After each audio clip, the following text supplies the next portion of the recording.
오늘 또 하나님께서 우리와 함께 하십니다. 아멘. 하나님이 원하시는 것이 무엇이겠습니까? 하나님께서 우리에게 원하시는 것을 크게 세 가지로 줄인다면 우리가 거룩해지기를 원하십니다. 거룩해진다, 깨끗해진다, 정결해진다, 완전해진다, 그런 뜻이죠. 즉 하나님의 자녀가 되는 것입니다. 믿음으로 우리가 하나님의 자녀가 되는 것이죠.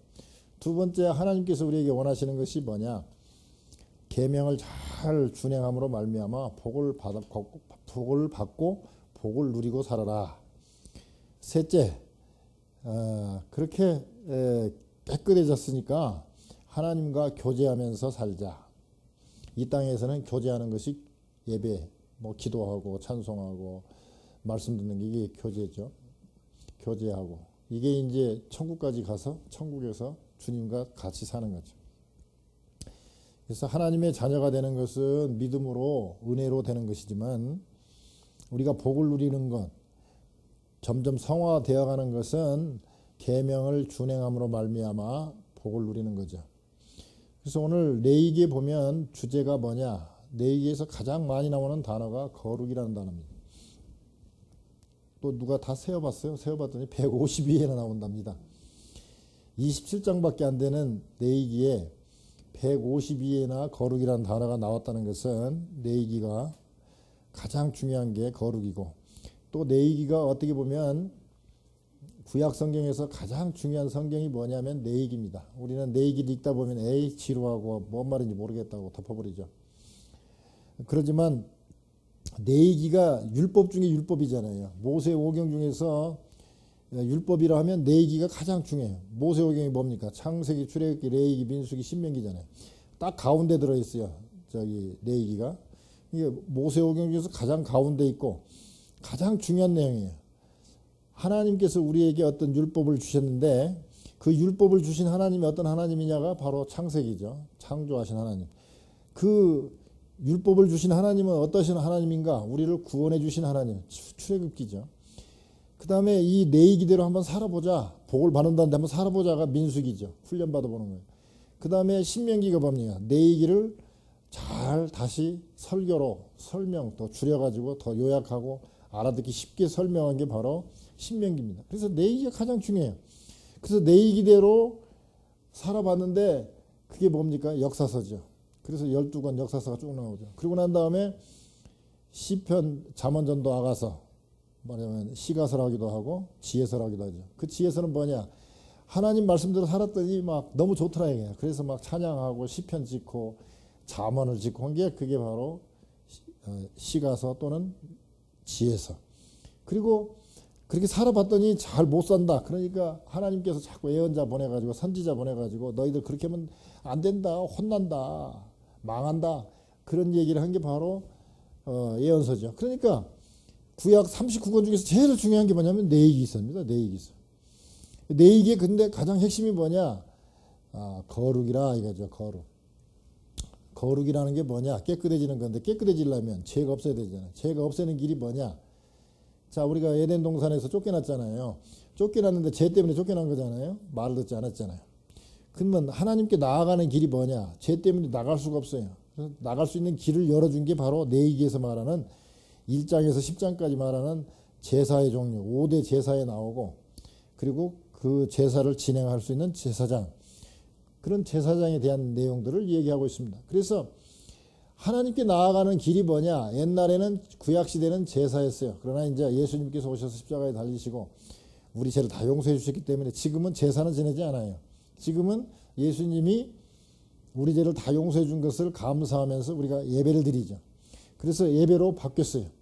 어떤 사람은 그러면 율법 하나도 땅에 떨어지지 아니한다는데 그러면 다 폐지해버렸으면 없애버렸으면 그러면 이거 성경 말씀 믿지 못하겠네요. 그런 뜻이 아니라 그런 율법이 예수님을 통해서 하나님께 나아가는 길이 더 완전해졌다는 거죠.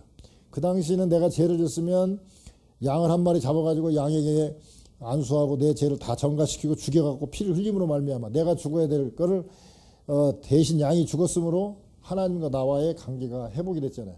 근데 지금은 예수님이 내 대신 어린 양이 되셔가지고 십자가에 달리셔서 피를 흘리셨으므로 말미암아 이제는 그렇게 맨날 죄 질 때마다 하는 것이 아니라 영원히 모든 사람들의 죄를 다 한 번에 용서해 주셨기 때문에 이제는 그럴 필요 없이 예배를 드린다 이거죠. 감사하면서. 그러니까 완전해진 거지. 예, 율법이 잘못된 것이 아니라는 것이죠. 그 다음에 11장부터 22장까지는 주로 이제 뭐 정결한 음식을 먹어라. 출산하고 난 다음에 산모가 어떻게 하면 정결해지냐. 나병, 문둥병의 진찰법이나 정결의식이 13장, 14장, 15장에는 성병, 유출병에 대한 정결의식, 16장에는 속죄일에 대한 거, 17장에는 희생제사, 18장에는 어떻게 하면은 성에 대해서 올바른 성스럽게 생활할 수 있는가, 성에 대한 거, 19장, 20장 뭐 거룩한 백성의 사회생활, 오늘 우리가 읽은 20장에는 반드시 죽여야 할 죄에 대한 거, 뭐 이런 거 나와 있고요. 21장 제사장이 지킬 규례, 22장 성물에 대한 규례, 그 다음에 23, 4, 5장은 뭐 안식일, 유월절, 무교절, 초실절, 오순절, 나팔절, 대속죄일, 뭐 초막절, 안식년 규례, 휴년 규례 뭐 이런 절기에 대한 것.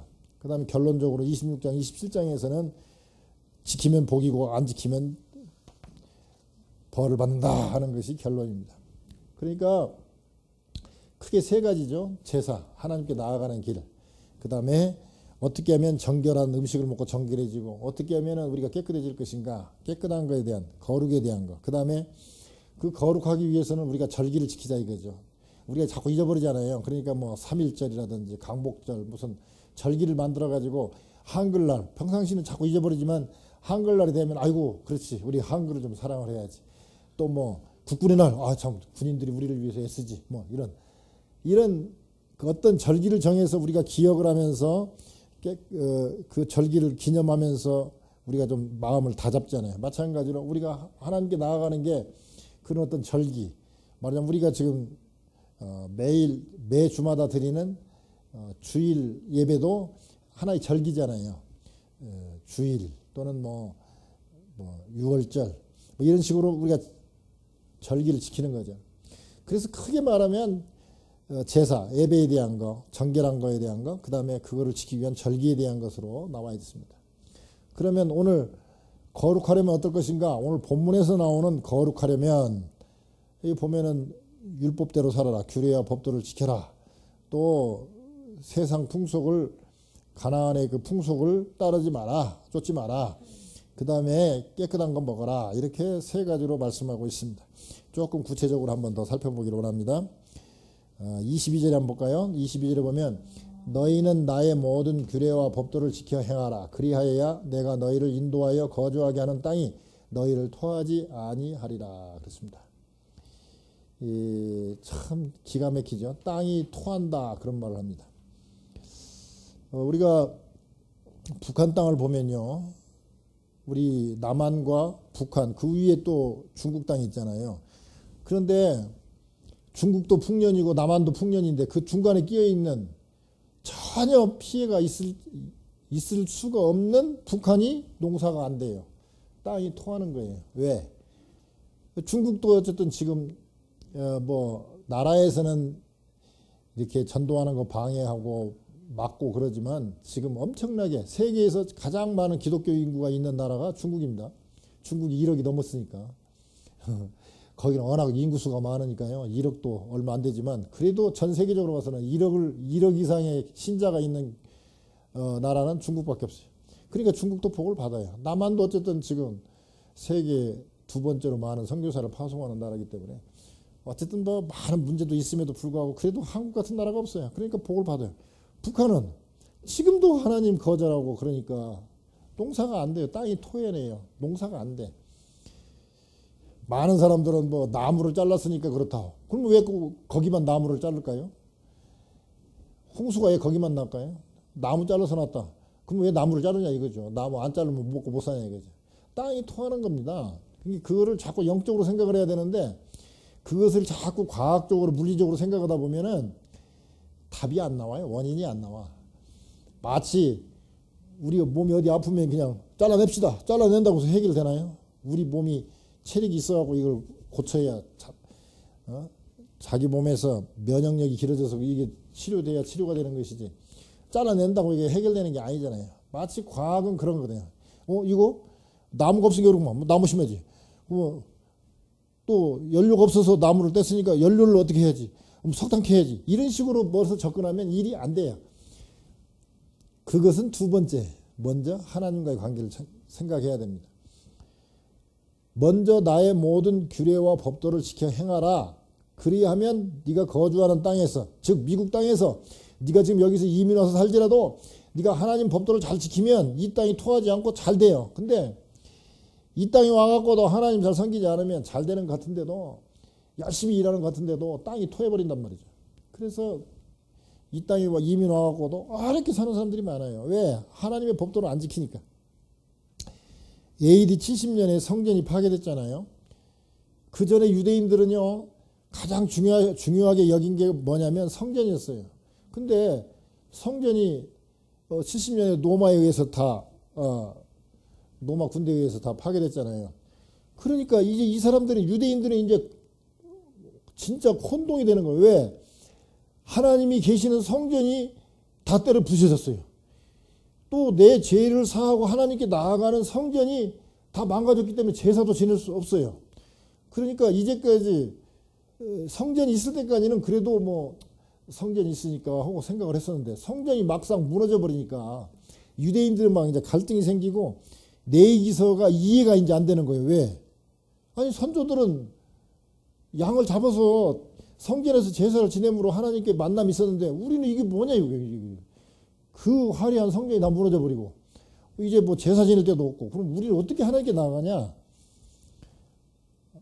말하자면 이 사람들은 이제 이 성경이 이해가 안 되면서 이제 고민거리가 생기게 된 거예요. 예수님을 잡아 죽이게 된 그 유대인들이 죽이려고 했던 게 뭐냐? 여러 가지 이유가 있지만 크게 세 가지가 있어요. 뭐냐면 예수님은 그 하나님이란 말을 갖다 부르지도 못하는 하나님, 야훼, 부르지도 못하고, 그래서 하나님을 하도 감히 부르지 못하다 보니까 잊어버렸거든요. 근데 아버지라고 부르니까, 하나님을 아버지라고 부르니까 저런 괘씸한 놈이 다 있나. 그러면서 또 나중에는 나와 아버지는 하나다. 뭐? 네가 그럼 하나님이란 말이야? 이런. 그래서 뭐라고 할까, 참남죄라고 그래서 참남죄. 감히 하나님하고 같이 동격으로 여기다니 이런 괘씸한 놈 있나 해가지고 죽였거든요. 그 다음에 또 뭐냐면 내가 하나님의 아들이다, 나는 아버지와 같다, 나는 하나님과 같다, 그러고 나는 죄를 용서할 수 있는 권세가 있다. 뭐야? 네가 권세가 있어? 하나님만 하는 일을 네가 해? 그래서 그거에 대해서 또 기분이 나빴어요. 또 하나는 뭐냐면 성전이 저 무너질 것이다. 저 48년 동안 지었던 저 성전인데 저 무너진다. 그러니까 유대인이 생각할 때 얼마나 괘씸하겠습니까? 이 성전에서 하나님을 만나고 거기에 제사장이 있고 제물이 있고 하나님께 나아가는 길이 있는데, 아니 뭐 성전이 무너진다고? 저런 괘씸한 놈이다. 그래서 지금 그 세 가지가 다 합치면 한마디로 말하면 교만한 거예요. 이 참남한 거거든요. 이런 예수는 죽여야 되겠다 해가지고 죽였잖아요. 그런데 잘 생각해 보세요. 진짜 거룩한 길이 뭐냐 이거죠. 거룩한 길이. 하나님께 나가는 길이 뭐냐. 자, 이제 그들이 눈으로 봤던 성전 망가져 버렸어요. 자, 제사 지낼 수도 있는 길이 없어져 버렸어요. 근데 그때 예수님이 뭐라고 얘기합니까? 내가 너희들의 죄를 다 사한다.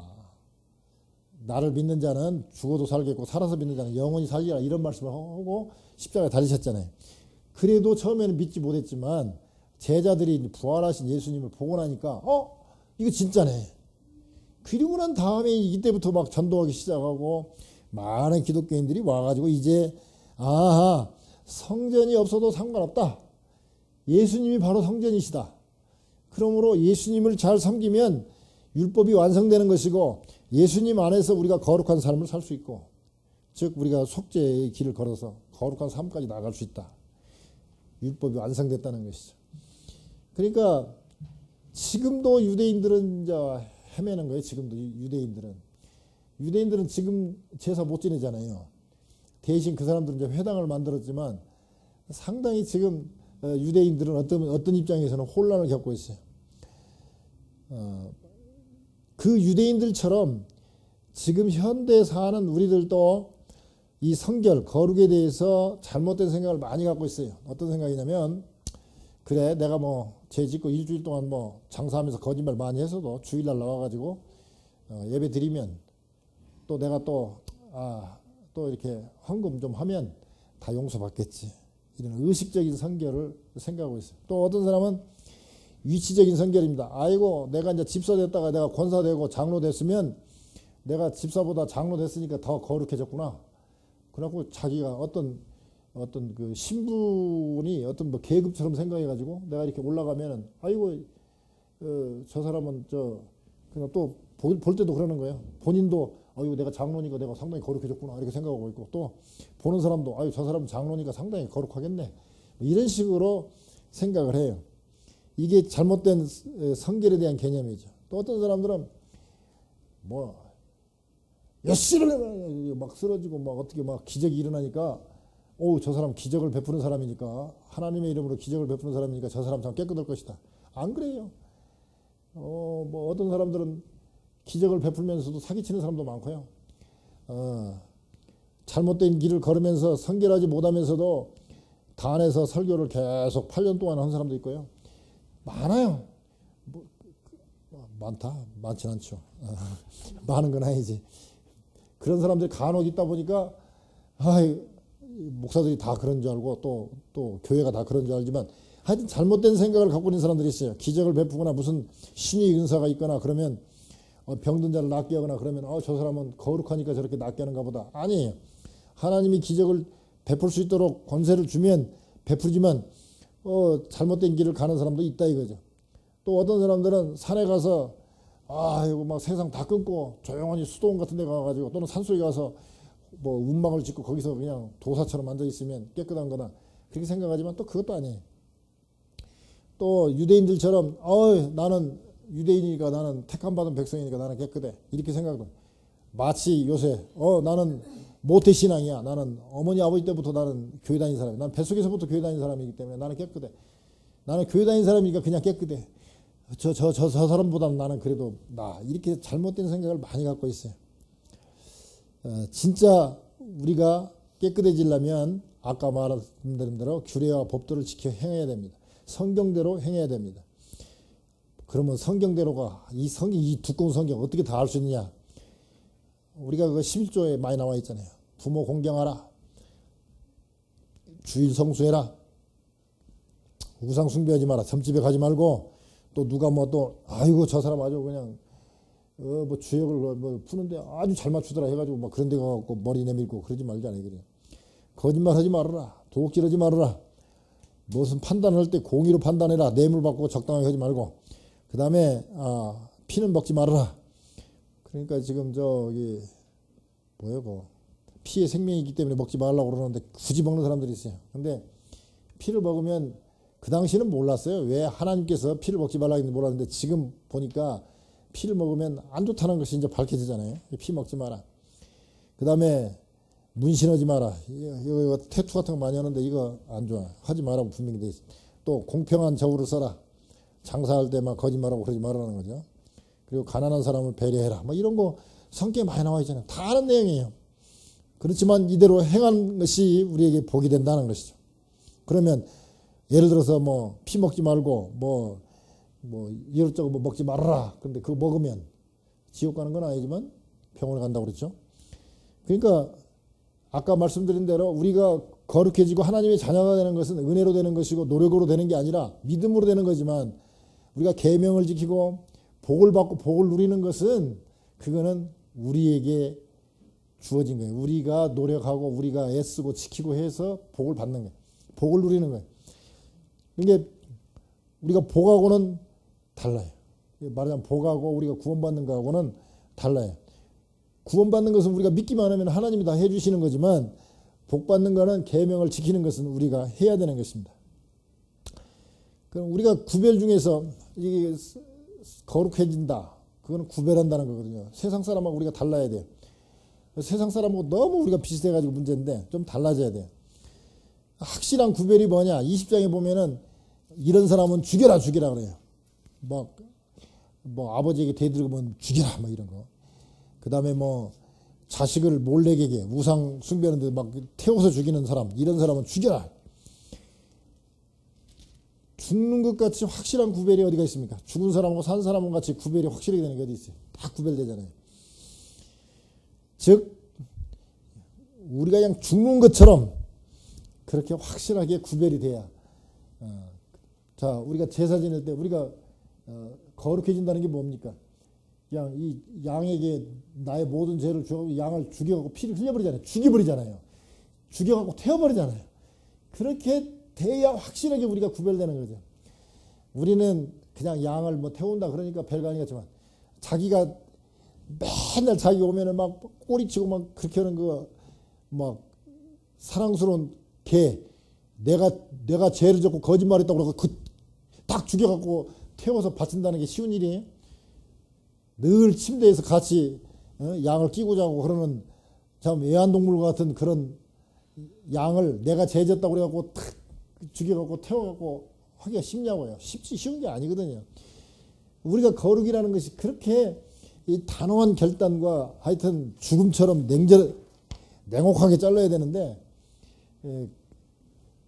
그게 그렇게 쉽지가 않죠. 그러니까 우리가 거룩한 것은 참 기도하고 하나님이 주신 힘으로 해야 되죠. 두 번째 어떻게 하면 거룩해질 수 있는가? 23절에 보면 너희는 내가 너희 앞에서 쫓아내는 족속의 풍속을 따르지 말라. 그들이 이 모든 일을 행함으로 내가 그들을 가증히 여기노라 그랬습니다. 가나안 땅의 족속들의 풍속을 따르지 말라. 그들이 나쁜 풍속을 갖고 있기 때문에 내가 가증히 여기고 쫓아내버렸다 이거죠. 그러니까 쫓아내는 그런 사람들을 좋게 보고 따르지 말라는 거예요. 가나안의 풍속이 그럼 뭐냐? 성경에 나와 있는 걸 몇 가지로 추려보면요. 근친상간이 참 많았어요. 근친상간. 가까운 가족들끼리 이 성적으로 아주 문란한 거죠.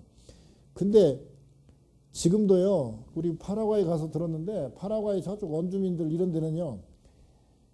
할아버지, 아버지, 뭐 아들 막 이렇게 막 딸들 다 같이 사는데 거기에 막 또 짐승까지 같이 산대요. 그래서 이게 그냥 방이 구별되어 있지도 않고 그러니까 이게 막 좀 말씀드리기 좀 죄송하지만 막 할아버지하고 손녀하고도 잠자리를 같이 하게 되고 막 아버지하고도 해서 그 뭐 딸이 임신을 하면 이게 할아버지의 신지 아버지 신지 그렇지 않으면 다른 남자 신지를 모른다는 거예요 지금. 그래가지고 아주 뭐라고 할까 성적으로 문란해요. 근데 그 문란하게 된 이유 중에 하나가 뭐냐면 그냥 동물들이고 그냥 다 같이 사니까 같이 자고 막 그러니까 그래서 문제가 생겨요. 근데 근친상간 같은 것을 이런 것을 갖다가 말하면 가나안 사람들이 하고 있었다 이거죠. 동성애. 그 다음에 아까 그 몰렉에게 막 어려운 일이 생기거나 막 적군들이 쳐들어가고 입장이 곤란하면은 자기 신들에게 막 자기의 그 어떤 그 간절함을 갖다 표현하기 위해서 아들을 갖다가 그냥 태워갖고 바친다니까요, 신에게. 아유, 그런 못된 그런 풍속을 갖고 있었어요. 또 수간, 짐승과 교합하는 아주 그런 또 못된 또 풍속이 있었어요.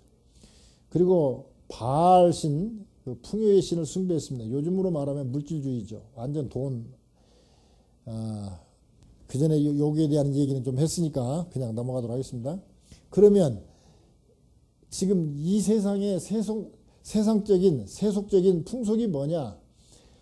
요새는 그 사람들하고 비슷한 건데 다원주의입니다. 지금 영적으로 가늠하는 거죠. 자, 보세요. 지금 보면 그 뭐 오늘 뭐 잠깐 기사에 보니까 천주교 사제들 그 아주 높은 그 회의에서 결정된 게 예수님은 재림하지 않는다, 다시 오지 않는다라고 또 선포했더라고요. 아, 요새 지금 막가요. 지금 천주교. 공식적으로 선포했어요. 한번 확인해 보세요. 예수님 다시 안 온다, 재림 없다는 거예요, 지금. 지금 요새 천주교 아주 위험합니다, 지금. 완전히 지금, 위험한 발언 다 했어요, 지금. 재림 안 한다, 그러면 뭐 지금 뭐 기독교 믿는 거 하나도 없는 거지, 뭐 따져보면. 다원주의입니다. 그러니까 지금 천주교에서는 그래, 우리 다 같이 하나님의 뭐 하나님께 가는 길이 여러 길이 있지 뭐. 천주교도 있고 불교도 있고 이슬람교도 있고 몰몬교도 있고 다 천국 가는 거지 뭐. 표현 방법이 달라서 그렇지 다 똑같다 이거지. 그래서 우리 살아서 손잡고 우리 같은 동종업이니까 같이 다 서로서로 어깨동무하고 잘 지내자. 그러니까 안 믿는 사람들이 볼 때는 야 천주교 참 포용력 높고 어유 마음이 높네. 기독교는 예수 안 믿으면 쭉 간다. 그리고 어이? 쟤네들은 되게 요새 같은 세상에 무슨 저렇게 딱딱한 얘기를 하는 사람이 다 있어. 그러면 불교 신자들 다 지옥 가란 말이야. 그러면 저 이슬람도 다 지옥 간단 말이야. 아이고 기독교인들 상당히 배타적이네. 아이고 저런 데 가면 안 되겠네. 지금 이 정도로 지금 아주 천주교는 아주 인기가 좋습니다. 우리 다 하나같이. 그래가지고 이제 스님들이 와갖고 천주교 성당에서 불법을 탁 설명하면서 그 얘기하고 또 신부가 또 절에 가가지고 또 그 불교 신자들 앞에서 또 뭐 이렇게 설법을 하고 그래요. 지금 요새 강론을 하고 그렇습니다. 지금 그래서 서로 이렇게 우리로 말하면 강단 교류해요. 얼마나 사이좋게 지내는지 몰라요 요새. 그래갖고 막 스님들하고 지금 신부님들하고 같이 축구하고 막 지금 신났어요 지금. 근데 유일하게 지금 기독교 목사들만 지금 이제 왕따 당하고 있어요 지금. 다원주의입니다 지금 다원주의.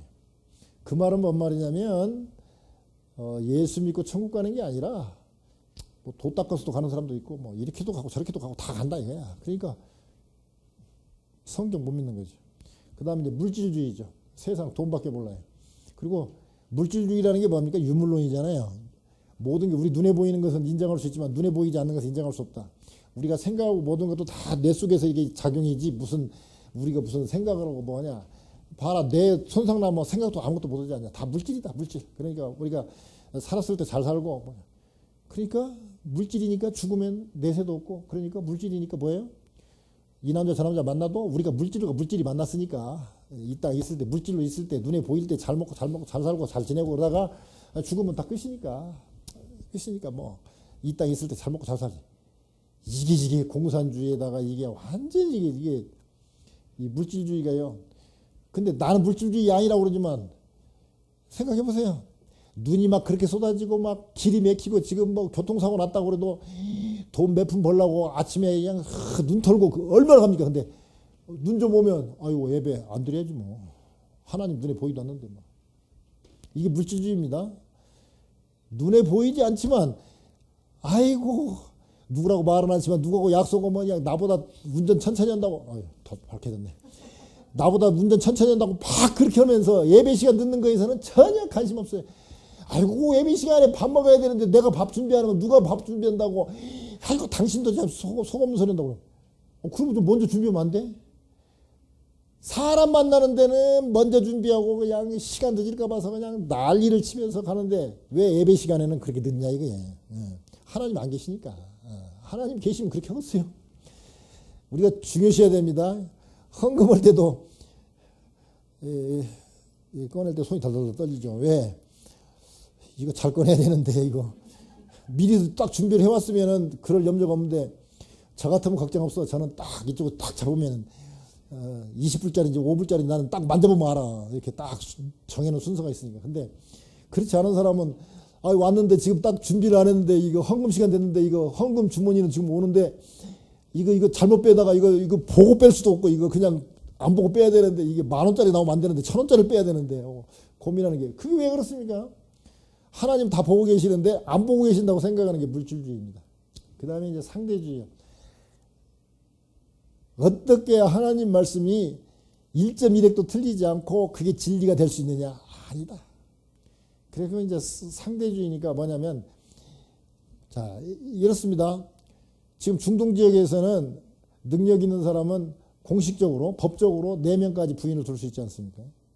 4명까지 부인을 둘 수 있어요. 그러니까 거기서는 4명 주는 사람은 나쁜 놈이 아니라 거기서는 유능한 인물이에요. 유능한 인물. 결혼 못 오는 놈이 무능한 사람이야. 돈 없으니까 여자가 안 와. 이 사람 돈이 많으니까 여자를 4씩이나 둘 수 있어. 유능한 사람이. 미국에서 만약에 공식적으로 4명의 부인을 두었다? 당장 감옥 가죠. 그러니까 세상에 봐라. 그러면 그 중동에서 부인 4사람 둔 사람이 나쁜 사람이냐? 아니다. 그 지역에서는 유능한 사람이고 여기서는 한 여자하고 잘 살고 이렇게 모범적인 가정을 이룬 사람이 훌륭한 사람이고 잘 사는 사람이다. 그러니까 옳고 그름은 상황에 따라서 달라진다. 그래서 그게 이제 상황윤리가 나왔잖아요. 상황윤리. 그래서 아이고 뭐 목사님 이런 때 목사님이라면 어떻게 하겠어요? 목사님도 제칠 수밖에 없잖아요. 이게 이제 상황윤리입니다. 절대 이 세상적인 풍속 중에 지금 대표적인 게 뭐냐면 상대주의예요. 전부 다 절대적인 진리는 없다. 누가 옳고 그르냐 알 수 없다. 그냥 그 지역에 상대적으로 평가해가지고 마치 무슨 바둑에 국수 정하는 것처럼 딱 정해진 게 아니에요. 뭐 50개 문제 중에서 40개 맞았으니까 80점이다. 이게 아니라 그냥 이 사람하고 이 사람하고 뒤에 가고 이겼으니까 이 사람이 7급인데 내가 이겼다. 그러니까 나는 한 5급쯤 되겠다. 그 다음에 4급하고 내가 대하고 졌으니까 그럼 중간쯤 한 5급이나 6급 되겠다. 얘기하고 자기 스스로 정하는 게 이제 이렇게 상대적으로 정하는 것처럼 그렇게 정하는 게 바로 상대주의입니다. 그 다음에 애모지상주의입니다. 그래가지고 요새는 저기 그냥 막 뜯어 고치죠. 이번에 그 사진 봤더니 68살 먹었는데요. 많이 들어봐야 한 30대로 보이더라고요. 근데 전신 성형수술 했는데 10억을 들였답니다. 중국 여자인데요. 10억을 들여가지고 80대 재벌 남자들만 이렇게 말하자면 이렇게 좋게 말하면 사귀고 나쁘게 말하면 꼬셔가지고 2,500을 벌었답니다. 그래갖고 사진 나온 거 보니까 잡힌 건지. 옛날 영화배우였대. 영화배우. 와 근데 얼마나 성형수술 잘했는지 진짜 완전히 한 28, 9쯤 되는 아가씨 같아. 68인데. 예모지상주의입니다.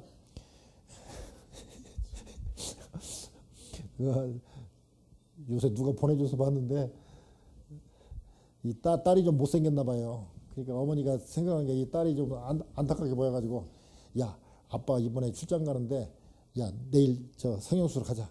근데 돈도 없고 또 시간도 없으니까 다 할 수 없고 가장 문제인 저 코만 좀 하자. 그래갖고 그 다음날 코 수술을 했대요. 근데 수술하고 반창고 붙이고 이제 왔는데 아버지가 출장 가다가 날씨가 안 좋아갖고 빨리 온 거야. 아니 저거 왜 이래? 그러니까 어머니가 얼른 얘기해. 아니 그 저 깡패를 만났는데 조폭이 말이야 못생겼다고 코를 쥐어박았대. 그래가지고 지금 그놈도 왜 코를 때려갖고 저렇게. 근데 가고 저기 병원에 갔더니 그래도 코뼈는 안 부러져서 다행이었다고 하면서 그랬더니 그 다음에 이제 그 다음날 이제 아버지가 날씨가 괜찮아고 이제 출장 갔다가 와갖고 이제 딱 그러니까 수술했으니까 이뻐졌을 거 아니야. 저 얼굴이 좀 많이 좋아졌네. 그러면서 나중에 가면서 그러더니 그 깡패들이 때리려면 눈도 좀 때려주고 여기도 때려주고 그러지 어떻게 코만 때렸는가 모르겠다고. 그래서 그 제목이 뭐냐면 조폭이 성형수술 해준 코 그렇던가. 그 다음에 과학적 합리주의입니다. 이 세상 이 풍조가 뭐냐면 과학은 믿어요. 그래갖고 무슨 과학자 신가운 하나 딱 입고 나와갖고 과학적으로 데이터 이렇게 하면 이게 사기라도 그럴듯하게 보여가지고 다 넘어가. 그래갖고 막 바퀴벌레가 무슨 정력이 좋다면 그냥 그것도 정신없이 먹고. 이게 다 인간 중심입니다. 그래서 세상적인 풍속을 한마디로 줄이면 인간이 중심이다. 인간이 대접받자는 거고 우리가 말하는 절대 진리를 찾고 우리가 하나님 뜻대로 살겠다는 건 뭐냐? 하나님 중심입니다. 그래서 어떤 사람들은 교회 와서 그래야죠.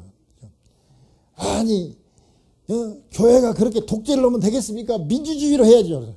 목사님이 그랬다는 거예요. 교회는 민주주의가 아닙니다. 신주주의입니다. 하나님 중심주의고 하나님 시킨 대로 하는 데가 교회입니다. 맞아요. 지금 왜 교회가 말이 많냐? 하나님 중심이 아니라 인간 중심으로 가기 때문에 그래요. 이 세상 이 풍속을 보면 이 특징이 아까 그런 것들의 특징이 뭐냐면 크고 많고 빠르고 편하게 살자는 겁니다. 그래서 크지 않으면 안 돼요. 그냥 막 건물도 크게 지어야 되고 막 조직도 커야 되고 교회도 적으면 우습게 하라. 이게 바로 세상적인 풍속입니다. 교회가 적으면 은혜가 없다고 생각하는 게 그게 바로 세상적인 생각이에요. 그 다음에 돈도 많아야 되고 또 빨라야 됩니다. 그런데 세상적인 풍속을 따라가지 않으려면 저처럼 좀 느리게 걸어야 되고, 좀 작고 적고 또 좀 약간 불편을 감수해야 돼요. 그래서 우리가 이 땅에 살지만, 이 세속적인 세상에 살지만 마치 배가 물 위에 떠 있지만 물속에 잠기지 않은 것처럼, 마치 이 바다 물고기가 짠 물속에 있어도, 바닷물 속에 있어도 짜지지 않고 마음대로 돌아다니는 것처럼, 한때는 저는 바다 물고기는 바다에 있으니까 짠 줄 알았어요. 강고등어, 강갈치만 먹었기 때문에 저는 생갈치를 못 봤어요. 그래서 바다가 있어서 짠 줄 알았더니 그게 아니더라고요. 오늘 진리의 말씀이 뭐냐? 우리가 바닷물 속 같은 이 세상 속에서, 이 세속적인 풍속에서 살고 있지만 그럼에도 불구하고 우리는 이 세상에 물들지 않아야 됩니다. 세 번째가 뭐냐? 어떻게 해야 거룩해지느냐? 아까 말씀을 잘 지켜야 되고 말씀대로 살아야 되고, 또 하나는 세상의 풍속을 따르지 않아야 됩니다. 하나님 중심으로 살아야 되는 거고, 세 번째는 뭐냐? 정한 음식을 먹어야 됩니다. 25절에 보면 너희는 짐승이 정하고 부정함과 새가 정하고 부정함을 구별하고 내가 너희를 위하여 부정한 것으로 구별한 짐승이나 새나 땅에 기는 것들로 너희의 몸을 더럽히지 말라 그랬습니다. 지금 유대인들은 그래도 세상에 도시 생활을 하면서 가장 피가 깨끗한 민족은 유대인입니다. 저 어디 뭐 파키스탄 어디 훈자 마을인가 그런 데라든지 뭐 이런 그 아주 그 산 좋고 물 좋은 데서 사는 그런 사람들 말고 도시에서 살면서도 피가 제일 깨끗한 민족은 지금 유대인입니다. 미국 사람 중에서는 몰몬교 사람들이 제일 피가 깨끗하다고 그래요. 그리고 안식교인들 이런 사람들이 피가 깨끗해요. 왜? 그 사람들은 정결 음식, 지금 우리 레위기 11장에 나와 있는 것처럼 짐승 중에서는 굽이 갈라지고 대세김질하는 그런 음식을 먹어야 되고, 그런 짐승을 먹어야 되고, 물고기는 바다 물고기는 지느러미나 비늘이 있어야 된다. 새랑 뭐 기타 여러 가지 많이 나오는데 그런 것들은 한마디로 말해서 노맹금류, 아주 싸나운 새 같은 거, 독수리 같은 거 이런 거 먹으면 안 돼요. 뭐 솔개, 뭐 부엉이 이런 것도 먹으면 안 되고, 새는 거의 다 안 좋더라고요 보니까. 그리고 아까 동물들 굽이 갈라지고 대세김질하는 것들은 대개 다 대세김질한다는 것은 다 초식동물입니다. 왜냐하면 풀을 먹고 이런 걸 소화시키려면 시간이 많이 걸리거든요. 그러니까 대세김질하고 또 굽이 갈라지고, 이거는 뭐냐, 굽이 갈라졌다는 얘기는 빨리빨리 뛰어갈 수 없는 동물들이거든요. 즉 맹수가 아니에요. 초식동물들은 막 잘 뛰는 게 별로 없어요. 그러니까 초식동물을 먹어야 된다는 거예요. 싸나운 거 먹으면 사람도 싸나워진다는 거예요. 총기 난사 사건이 많이 일어나고 난 다음에 여러 과학자들이 조사를 했는데 정확한 원인은 구별이 안 되지만 그래도 이렇게 뭐하고 이렇게 비례되는 게 있잖아요. 총기 난사 사건이 많이 난 거하고 뭐 이렇게 뭐가 비례하는가 이렇게 쭉 찾아봤더니 확실한 원인은 모르는데 음식하고 관련이 있더라는 거예요. 음식 그 패스트푸드 먹고 뭐 이렇게 그 동물 그 말하자면 육식하는 그런 사람들이 총기 난사 사건의 주인공들이 많더라는 것이에요. 그래서 음식과 관련되더라는 겁니다. 옛날에는 왜 이런 걸 먹지 말라고 했는가 몰랐는데 지금은 밝혀졌어요. 그게 뭐냐면 환경 호르몬이에요. 그냥 우리는 보통 환경 호르몬이라고 얘기하고 또 어떤 사람들은 내분비 교란 물질이라고 얘기합니다. 원래 정식 물질은 내분비 장애 물질, 내분비 교란 물질. 이게 지금 이제 학계 공식 명칭인데 뭐냐면 지금 우리가 먹는 것들 대부분들은 뭐냐면 저 밑에 그 뭐야 석유화학 제품을 우리가 많이 써요. 뭐 그런 그 석유화학이 뭐냐면 결국은 동물과 식물들이 그냥 특히 동물들이 그냥 한 번에 그냥 고압에 그냥 쪄진 거 아니에요. 그래가지고 거기서 나온 엑기스가 바로 지금 우리 석유잖아요. 석유. 그러니까 우리 선조들 그 기름을 우리가 떼고 있는 거예요. 선조들을. 근데 하여튼 그 기름 속에는 암컷과 수컷, 남자, 여자 모든 이게 다 한 번에 뭉쳐져서 나온 거기 때문에 그 속에는 남성 호르몬, 여성 호르몬이 다 섞여 있다는 거예요. 그런데 남자가 남성 호르몬이 들어갈 때는 상관이 없지만 남자에게 여성 호르몬이 들어가거나 여자에게 남성 호르몬이 들어가면은 이 사람이 변해지는 거예요. 그래서 환경 호르몬이라고 합니다. 그래서 우리가 지금 옷 입은 이런 것들 보면은 되게 울이 아니고 거의 다 지금 그 화공약품이 어느 정도 그 화학 섬유가 어느 정도 들어가 있잖아요. 뭐 뭐죠? 폴리에스테린가 뭐 이런 게 좀 들어가 있잖아요. 그래서 이런 또 자동차 뭐 이런 거 많은 것들이 지금 환경 호르몬에 들어 있어요. 그래서 이게 조금만 들어가면 막 남자가 여성스러워지고 여자가 남성스러워지고 막 그래요. 특히 그 제일로 그 우리에게 피해가 제일로 큰 게 뭐냐면 컵라면입니다. 컵라면. 이 컵라면 그 스티로폴에서 온도가 섭씨 80도 이상 되면 거기에서 그 환경 호르몬이 흘러나오는 거예요. 찬 것은 좀 나은데 이 뜨거운 거 들어가면 이게 안 좋아요. 근데 컵라면이 제일 안 좋은 거예요. 지금. 많지. 거기다가 뜨거운 거 넣지. 그러니까 그래서 요새는 지금 컵라면도 지금 용기가 많이 바뀌어졌어요. 그래갖고 마이크로웨이브에 들어갈 수 있는 걸로 바뀌었는데 모르겠어요. 어느 정도 좋아졌는지 모르겠지만 그래서 지금 이 육식 동물들을 보니까 이제 물 같은 것도 오염되고 그러는데 뭐 거기 프랑크톤을 먹고 뭐 또 그 먹은 물고기를 또 잡아먹고 뭐 이렇게 먹고 하니까 먹이 사슬이 이게 위로 올라간 육식 동물일수록 환경 호르몬 덩어리예요. 맹수류, 맹금류는 환경 호르몬이 엄청나요. 몇백만 배 정도 올라간 거예요. 온타리오 호수의 맑은 물을 일로 봤을 때 오염도를 찾아, 그러니까 환경 호르몬 오염도를 찾았을 때 그냥 이 맹수류들은 그냥 뭐 80만 배 뭐 이 정도로 엄청나게 환경 호르몬 덩어리예요. 그러니까 그런 걸 먹으면 안 좋다는 거예요. 그런 그 사슴이나 뭐 이런 피 같은 거 막 빨대로 빨아먹는데 그 속에 안 좋은 것들이 많이 들어있어가지고 얼굴이 빨간데 이게 좋아서 얼굴이 빨개진 게 아니라 이게 도끼가 들어가지고 지금 빨간 건데 그걸 모르고 그냥 사슴 잡아가고 그냥 빨대로 쭉쭉 빨아먹고 막 이러는 이게 아주 안 좋은. 그래서 그러니까 육식 그런 것을 많이 하는 민족일수록 사나워져요. 공격적이고. 그래서 이 초식을 많이 해야 돼요. 그래서 이 먹는 것이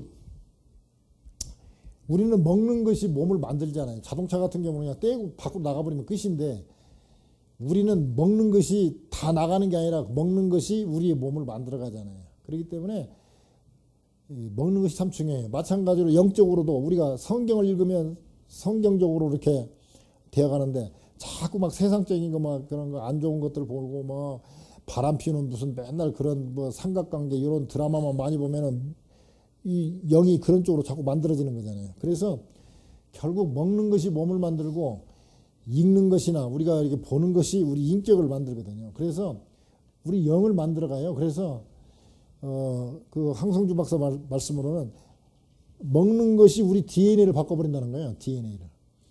그러면서 우리가 이 먹는 것을 무시하면 안 돼요. 그래서 하여튼 우리는 웬만하면 쌀밥을 먹어야 돼요. 왜 그러냐면 밀가루로 일단 밀가루를 만들 때 이미 방부제가 많이 들어가요. 그래서 밀가루 음식을 먹는 것 자체가 벌써 몸에 해로워요. 첫째. 그 다음에 이 가공됐기 때문에 어쨌든 비싸요. 그리고 웬만한 과자나 뭐는 첫째 오래 대량으로 생산하기 때문에 썩으면 안 되기 때문에 무조건 들어가는 게 뭐가 들어가냐면 방부제가 들어가요. 하여튼 과자나 뭐나 대부분은 다 방부제가 들어가요. 나오는 것은. 그 다음에 이게 또 먹기 좋게 보여야 되니까 색깔 있는 그 식용색소가 들어갑니다. 근데 이게 식용색소라고 해도 이게 안 좋은 거예요. 식용색소 들어가죠. 하여튼 뭐 이런 첨가물이 보통 웬만한 거 보통 우리가 몇 개 먹으면 한 3, 40개를 먹는단 말이에요. 첨가물이. 근데 이 첨가물이 하나일 때는 그런 대로 괜찮은데 여러 개가 뭉쳤을 때 어떤 작용을 할지는 몰라요. 지금 말로는 지금 안전하다고 나오지만 안전한 것 같지가 않아요. 지금 우리 알고 있는 그 맨날 우리 기도하는 그 어리잖아요. 근데 소화 당뇨. 아니 어른도 그렇게 안 나오는데 어떻게 당뇨가 막 600 수치가 600 막 이렇게 올라갑니까? 그래가지고 나이 몇 살 안 되는데 여기서 저 자동으로 인슐린 주사가 들어가게 만드는 그거 차고 다니고 있어요. 왜 그러냐? 그 부모가 둘 다 바쁘거든요.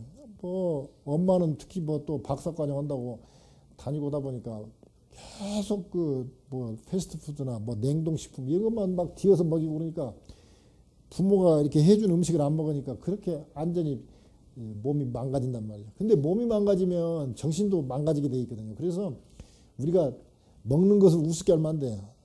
성경에서 먹는 것을 이렇게 중요하다고 얘기하면 중요한지 알아야 되는데 먹는 것을 우습게 알아요. 자꾸 사 먹고 외식하고 그러면은 몸에 좋을 수가 없어요. 그래서 이 먹는 것 참 중요하셔야 됩니다. 자, 거룩한 길 오늘 구체적으로 세 가지를 말씀하고 있습니다. 첫째는 법대로 살아야 된다. 하나님 말씀대로 성경 말씀대로 살아야 된다. 두 번째는 세상의 풍속을 따르면 안 되고 하나님의 뜻대로 살아야 된다. 셋째는 정결한 음식을 먹어야 된다. 그러면 우리가 거룩하게 지고 복을 누리게 되고 하나님 주신 복을 건강의 복 또 이렇게 자 보면 법대로 산다는 것은 하나님 뜻대로 사는 것이니까 영적인 거죠. 그 다음에 세상 풍속을 따르지 않는 것은 영적인 거죠. 혼적인 거죠. 정신적인 것. 그 다음에 정결한 음식을 먹는 것은 육체적인 거죠. 영혼, 육. 하나님 말씀은 빈틈이 없어요. 이렇게 뭐 모든 게 하나하나가 다 이렇게 다 짝을 맞추고 다 기가 막히게 만들어져 있어요. 그러니까 자, 영과 혼과 육이 건강해지려면 거룩해지려면 하나님 말씀대로 세상 풍속 쫓지 아니하고 그리고 정결한 음식을 먹어서 영혼 육이 건강하고 거룩해지고 복을 받아 누리는 여러분과 저가 되기를 주님의 이름으로 축원합니다.